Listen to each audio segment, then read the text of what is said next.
अच्छा महमूद मौलवी साहब, ये बताइएगा कि जो ये इतवार को जलसा होगा, आपको क्या लग रहा है कि जो इतना स्ट्रीट पावर, स्ट्रीट मूवमेंट की बात हो रही है, तो क्या पीटीआई जो है वो कोई बहुत बड़ा कामयाब जलसा कर पाएगी?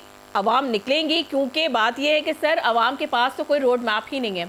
क्योंकि हमें तो ये लग रहा है, हमें से मुराद जो इस ग्राउंड रियलिटीज़ हैं वो ये है कि पीटीआई सिर्फ बानी पीटीआई हैं और ग्राउंड पर सिर्फ आवाम है, क्योंकि आला क़यादत जो है वो तो खुद एक पेज पर नहीं है।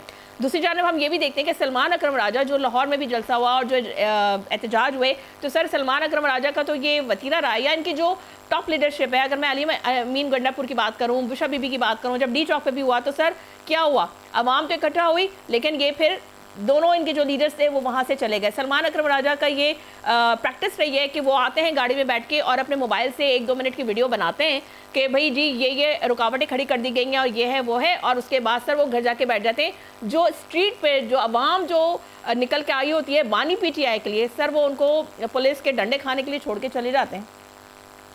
देखिए, एक तो देखिए मैं आपको बताऊं, कराची 2.5 करोड़ की आबादी है, ठीक है ना। 2.5 करोड़ तो मेरे ख्याल से मिनिमम है, कुछ लोग कहते हैं 3 करोड़।